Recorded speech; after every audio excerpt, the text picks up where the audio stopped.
Então, a duração deste período vai de 444 a.C., quando Neemias encerrou a reedificação do muro, até aproximadamente o ano 5 a.C., portanto, cerca de 440 anos.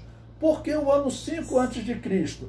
Porque foi a data aproximada quando Jesus nasceu, no ano 4 ou 5 a.C. E alguns questionam, mas o calendário não foi feito baseado no ano que Jesus nasceu, então deveria ser o ano 1 depois de Cristo e o ano 1 antes de Cristo. Quando o calendário foi organizado, tá bom, pela Igreja Católica, ele foi definido assim, o ano 1 depois de Cristo, o ano 1 antes de Cristo, tá bom? Considerando que Jesus teria nascido no ano 1, porque em algarismo romano não existia 0, tá ok?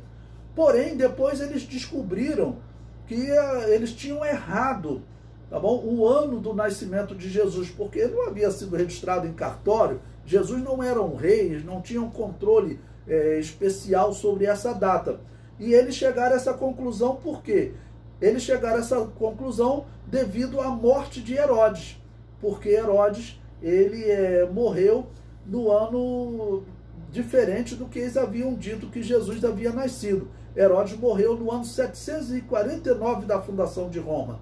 Então, por isso eles chegaram a uma data que, na verdade, Jesus teria nascido 4 ou 5 anos antes da data estabelecida por eles. Por isso, eles estabeleceram esse novo padrão de data para o nascimento de Jesus. Hoje nós estamos no ano mais ou menos 2024, 2025 da era cristã, considerando literalmente o ano que Jesus nasceu. Capítulo 2, ainda sobre o domínio persa. Quando a cidade de Jerusalém foi edificada, os persas ainda eram os dominadores do mundo. Nessa época, o rei persa era Artaxerxes I. A ordem dos reis nessa época é a seguinte: Xerxes, Artaxerxes I, Xerxes II, Dario II, Artaxerxes II, Artaxerxes III, Arces e Dario III, tá bom? Dario III é que vai ser chamado Dario Grande, tá bom? Vai ser o homem que será derrotado por Alexandre o Grande ou Alexandre Magno. Capítulo 3, o domínio grego. A origem do Império Grego. No 4º século a.C., reinava na Macedônia Filipe II. Este foi capturado pelos gregos e levado cativo. Na Grécia, ele aprimorou as suas qualidades de líder militar. Passado algum tempo, foi permitido que voltasse à Macedônia e modernizou o seu exército. Em 338 a.C., conseguiu superar os gregos e assim estendeu seus domínios. Em 330 a.C., dominou os persas e tornou-se o império dominante do mundo. Nesse momento, 330 a.C., já era o seu filho, Alexandre Magno. Então, a história de Filipe II é bem interessante, porque a Macedônia, ela era assim como gregos bárbaros, né? Haviam toda aquela região, tá bom, do mundo que falava a língua grega, então eram consideradas cidades gregas, mas não havia um país grego. Eles chamavam de cidades-estado. Por quê?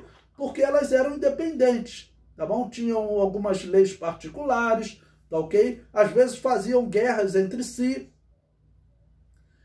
E os gregos, principalmente a cidade de Atenas, era uma das cidades mais ricas. Às vezes ela fazia guerra com Esparta, tá bom? E foi Atenas e Esparta que fizeram união para resistir às investidas dos persas, de Dario, tá ok? Quando ele invade a região da Grécia. Tem aquela guerra famosa, a Guerra de Maratona, que os gregos venceram.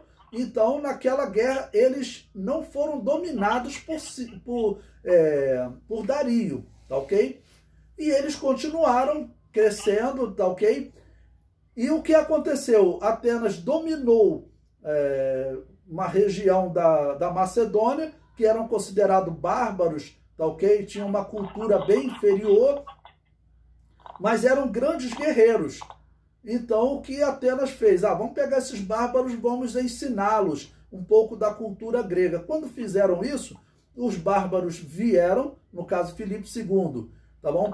Ele estudou na Grécia, aprendeu estratégia de guerra, voltou para a Macedônia e pegou aqueles grandes guerreiros, que eles eram mais altos, mais fortes que os atenienses, e acabaram então tomando Atenas e unificaram os gregos, formando um império, ok? Depois de formar um império, aí já na época de Alexandre Magno, ele disse, olha, agora eu vou vencer os persas, vou vencer Dario.